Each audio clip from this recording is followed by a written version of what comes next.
단테가 쓴 유명한 작품 신곡을 보면 9구역의 지옥이 나오는데요.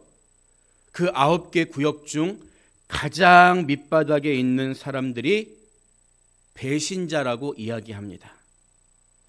단테는 남에게 큰 피해를 줄수록 특히 배신이라는 행동으로 정신적인 피해를 줄수록 지옥의 밑바닥에 있다 묘사하고 있는데, 이런 풍자를 통해서 사람이 짓는 죄 가운데 가장 질이 나쁜 죄가 배신이라는 것을 강조하고 있는 거죠.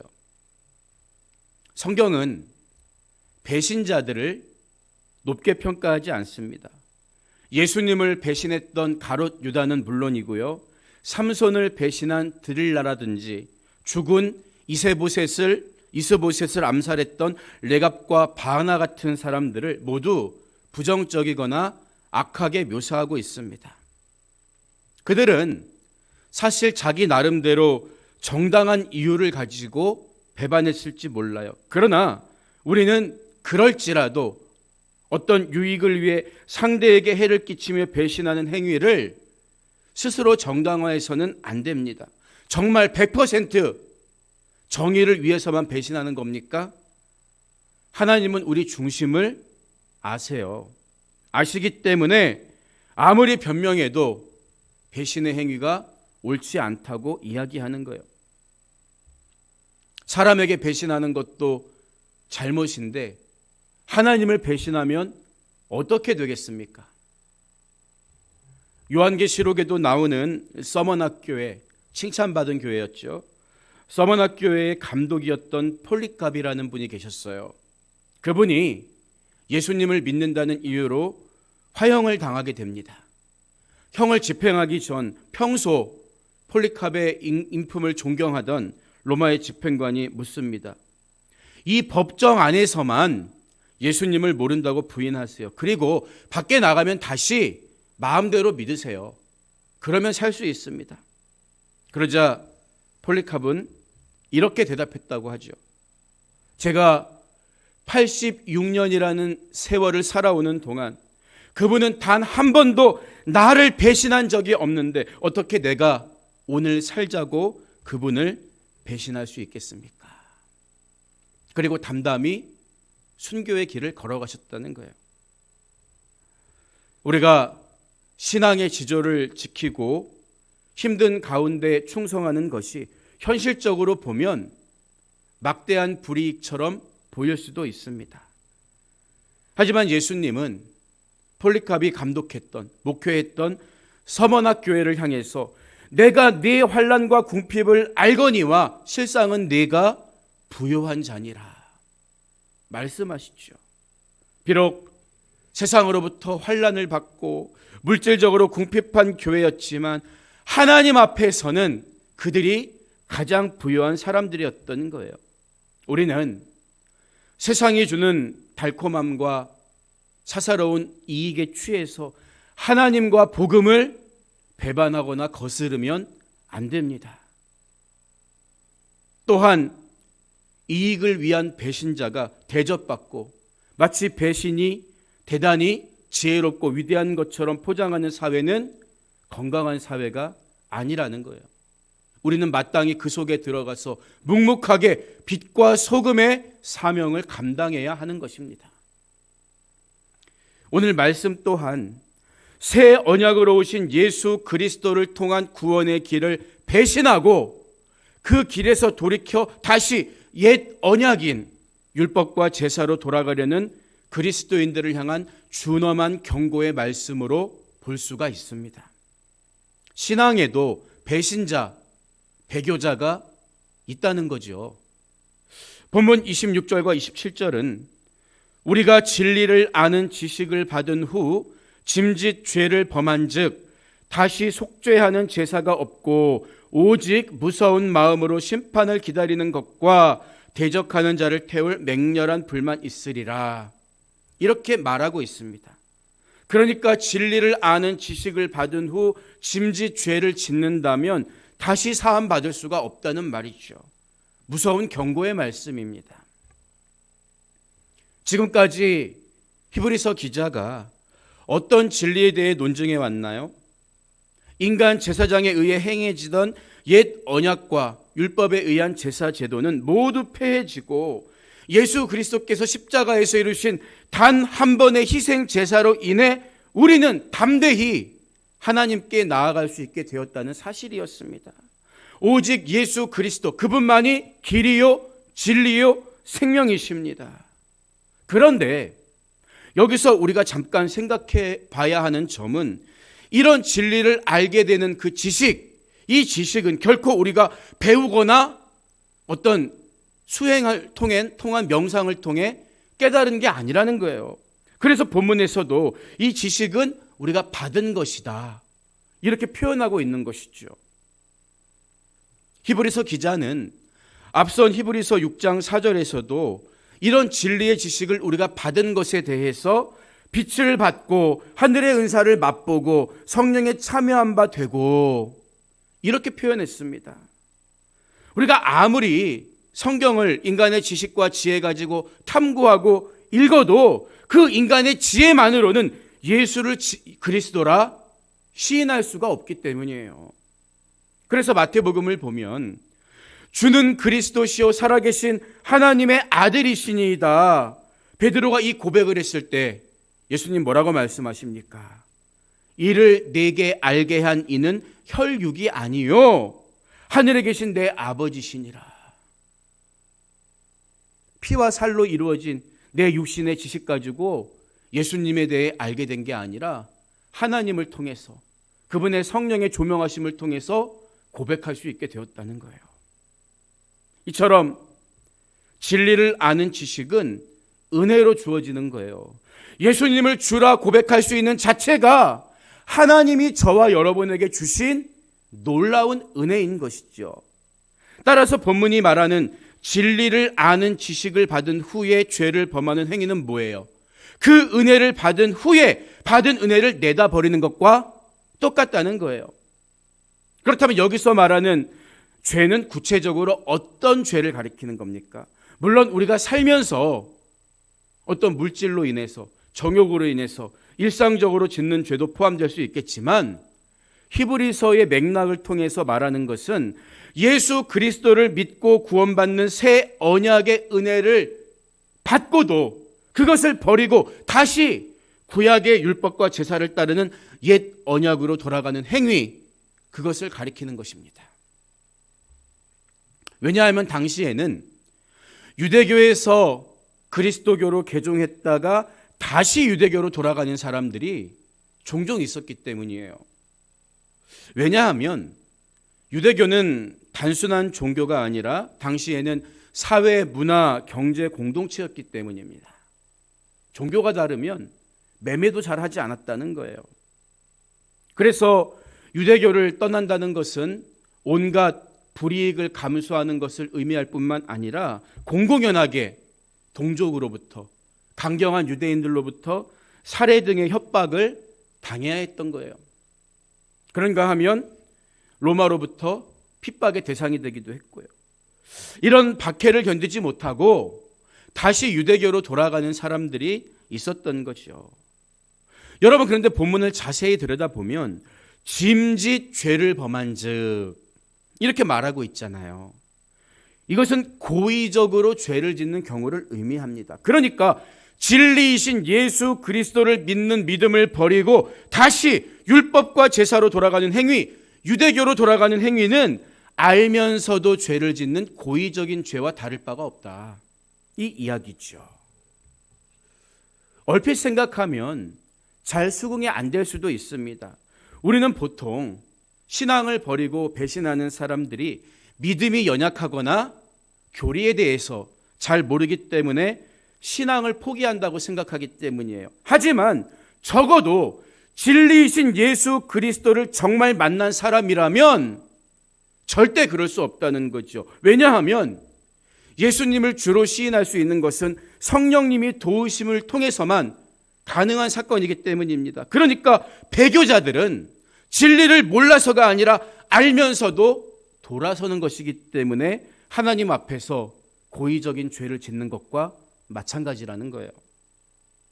잠깐 언급했듯이 히브리서 기자는 앞선 6장에서 이미 이런 사람들에 대해 한 차례 언급한 바가 있습니다. 히브리서 6장 5절 이하의 말씀을 보면 하나님의 선한 말씀과 내세의 능력을 맛보고도 타락한 자들은 다시 새롭게 하여 회개하게 할 수 없나니 이는 그들이 하나님의 아들을 다시 십자가에 못 박아 드러내놓고 욕되게 함이라 경고한 바가 있습니다. 그래서 오늘 읽은 본문 27절을 보면 그런 사람들을 기다리고 있는 것은 두 가지예요. 심판과 그들을 불태워버릴 맹렬한 불이다. 이야기하는 거예요. 여러분, 물론 초대교회 안에도 물질 때문에, 정욕 때문에 죄를 짓고 넘어지는 사람들이 있었습니다. 하지만 오늘 본문 말씀은 예수 그리스도를 통한 구원의 길을 저버리고 다시 율법 속에서 구원의 길을 찾는 행위는 그런 일상적으로 짓는 죄보다 훨씬 무겁다는 것을 강조하고 있다고요. 그런 배교의 죄에 대해서는 다시 사하는 속죄의 제사도 없다는 거예요. 이처럼 환경이나 상황을 핑계대면서 예수님을 배반하는 것이 가장 두렵고 무서운 죄 가운데 하나입니다. 그래서 예수님은 누구든지 사람 앞에서 나를 부인하면 나도 하늘에 계신 내 아버지 앞에서 그를 부인하리라. 분명히 말씀하셨던 거예요. 히브리서 기자는 한층 강경한 어조로 그런 배교자들에 대한 심판이 실제 일어나는 사건이라는 것을 설명하고 있어요. 그 예로 모세가 준 율법 시대에 행해진 심판을 언급하고 있는데요. 28절과 29절을 보면 모세의 법을 폐한 자도 두세 증인으로 말미암아 불쌍히 여김을 받지 못하고 죽었거든. 하물며 하나님의 아들을 짓밟고 자기를 거룩하게 한 언약의 피를 부정한 것으로 여기고 은혜의 성령을 욕되게 하는 자가 당연히 받을 형벌은 얼마나 더 무겁겠느냐 너희는 생각하라. 이야기하고 있습니다. 출애굽기 21장과 민수기 15장 그리고 신명기 17장을 보면 모세를 통해 주셨던 옛 언약 중에도 사형에 처하는 엄격한 형벌이 있었다는 것을 알 수 있습니다. 그런데 이때 반드시 필요한 사람이 그가 죄를 지었다는 사실을 고발하는 증인이었습니다. 특히 살인죄에 대해서는 한 명이 아니라 두세 명의 증인이 있어야 처벌할 수 있다는 규정이 있었죠.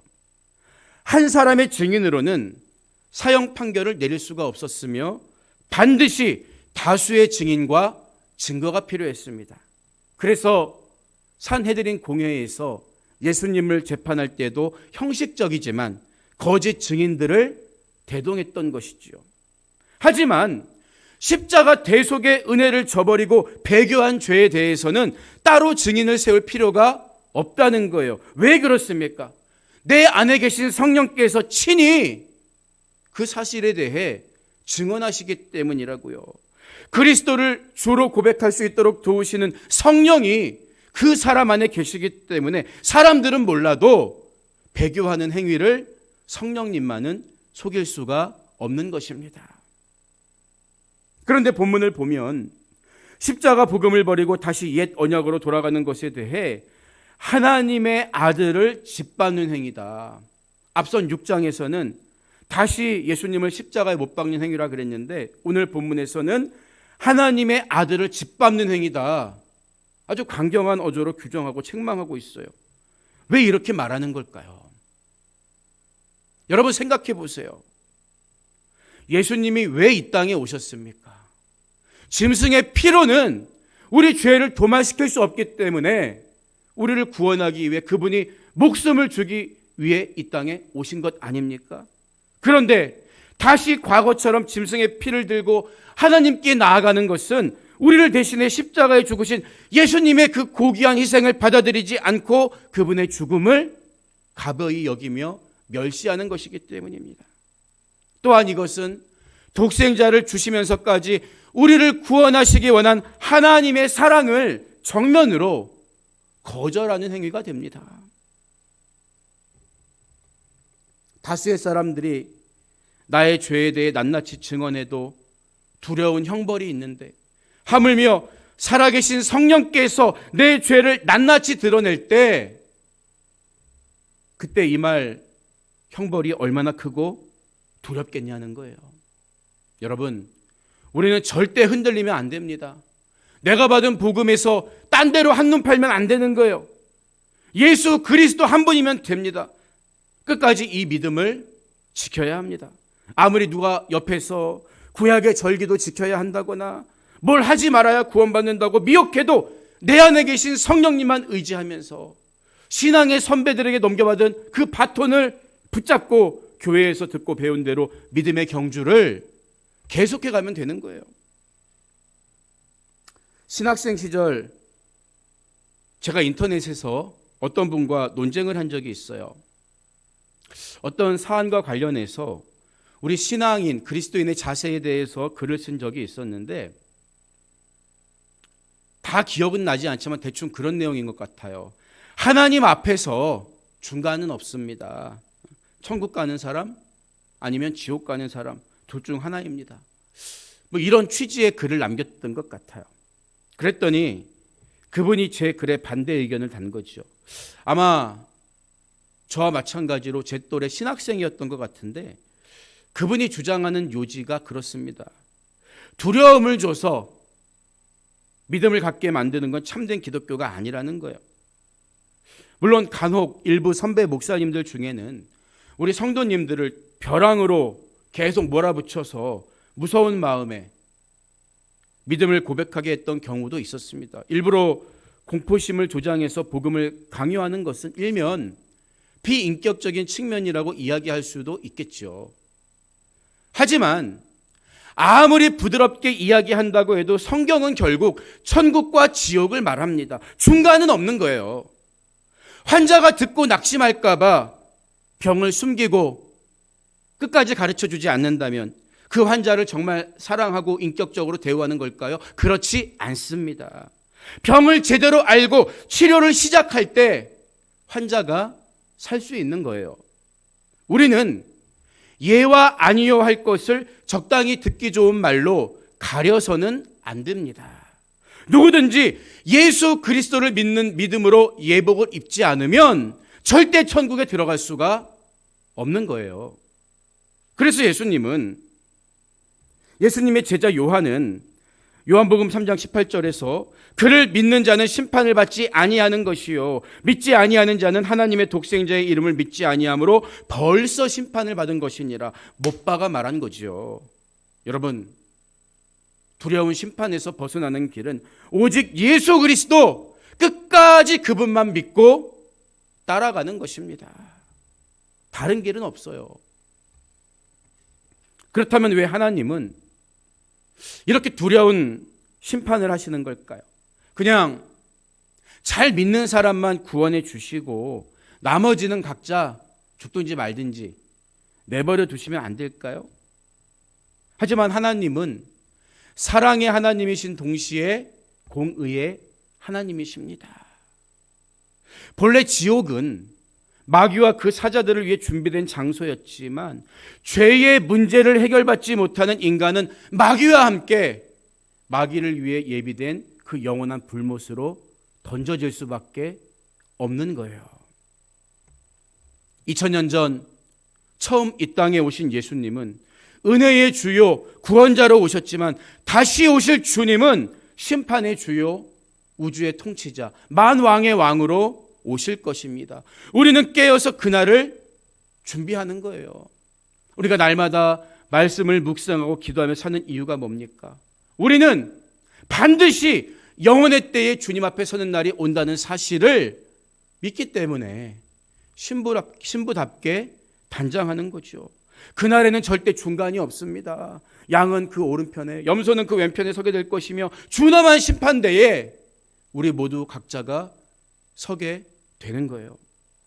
그래서 본문 30절 이하를 보면 원수 갚는 것이 내게 있으니 내가 갚으리라 하시고 또 다시 주께서 그의 백성을 심판하리라 말씀하신 것을 우리가 아노니 살아계신 하나님의 손에 빠져들어가는 것이 무서울진저 이렇게 경고하고 있는 거죠. 30절에서 원수 갚는 것이 내게 있으니 라고 한 구절은 신명기 말씀을 인용한 것입니다. 하나님이 신명기 32장 35절에서 이런 말씀을 하시죠. 그들이 실족할 그때에 내가 보복하리라. 그들의 환난 날이 가까우니 그들에게 닥칠 그 일이 속히 오리로다. 경고하셨기 때문입니다.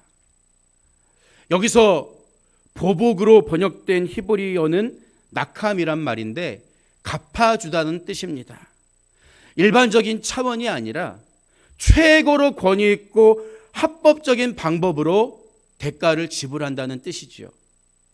흥미로운 사실은 성경에서 이 단어가 의인과 악인에게 똑같이 사용되었다는 점입니다. 따라서 낙함이란 의인에게는 구원을, 악인에게는 심판을 의미합니다. 예수 그리스도가 믿는 자들에게는 천국으로 인도하는 계단과 같지만 끝까지 거부하는 자들에게는 걸려 넘어지는 반석이 되시는 것과 마찬가지입니다. 이처럼 하나님은 낙함, 갚아주시는 분이에요. 의인에게는 복을 주시지만 악인에게는 반드시 그 대가를 치르게 하십니다. 사람이 사람에게 죄를 지어도 하나님은 그 책임을 물으시는데 사람이 하나님의 은혜를 멸시하고 하나님께 죄를 지으면 어떻게 되겠냐는 거예요. 은혜의 복음을 저버리고 다시 자기 행위를 의지하고 원수된 자에게 내리실 보응이 얼마나 크고 두렵겠습니까? 그렇기 때문에 우리는 끝까지 다른 복음, 다른 가르침, 다른 교훈에 미혹되지 말고 오직 예수 그리스도 한 분이면 충분합니다. 예수님만이 길이요 진리요 생명이십니다. 이 믿음으로 살아가야 하는 것입니다. 오늘 말씀을 마무리합니다. 한강이라는 작가가 노벨상을 타기 전 노벨상 문턱까지 갔던 김은국이라는 재미 작가분이 계셨어요. 예전에 꽤 유명한 커피 광고에도 나오셨죠. 그분이 순교자라는 책으로 노벨 문학상 후보에까지 올랐었습니다. 이 소설은 6.25 당시 공산당에 의해 살해된 순교자들에 관한 이야기입니다. 14명의 목사님이 공산당에게 끌려갑니다. 그런데 그 중에 12분이 총살당하고 2분만 살아 돌아오죠. 그 중에 한 명은 완전히 미쳐버리고 혼자 멀쩡하게 돌아온 신 목사님만 배교자로 낙인 찍혀서 사람들의 조롱거리가 됩니다. 하지만 나중에 붙잡힌 공산당 간부의 증언을 통해 놀라운 사실이 밝혀지죠. 실제로는 신 목사님만 끝까지 믿음을 지켰고 총살을 당한 12명의 목사님은 구차하게 목숨을 구원했던 거예요. 그래서 공산당도 구차한 12명은 죽이고 지조를 지킨 신 목사님만 살려준 거죠. 하지만 그럼에도 불구하고 신 목사님은 끝까지 성도들을 향해서 내가 배신자요 12분 순교자 정신을 기억하고 똑바로 신앙생활하라고 피를 토하면서 설교를 합니다. 작가는 이 짧은 소설을 통해 구원과 순교의 진정한 의미를 우리에게 묻고 있는 거예요. 여러분은 언제 마음이 흔들리십니까? 우리 마음이 낙심하거나 차가워지는 것은 어쩌면 큰일 때문이 아닐 수 있습니다. 남들이 몰라주거나 험담을 하거나. 하지만 그런 이유만으로 쉽게 시험에 빠지거나 더 나아가 주님을 배신하는 게 너무나 안타까운 일 아닙니까? 우리 주님께서 그러셨듯이 남이 몰라주고 또 불이익을 당할지라도 나 대신 십자가에 달린 주님을 생각하며 우리는 인내해야 하는 거예요. 오늘 우리에게 주신 말씀을 기억하면서 끝까지 주님을 배신하지 말고 주와 함께 달려가는 복된 믿음의 소유자가 되시기를 주님의 이름으로 간절히 부탁드립니다.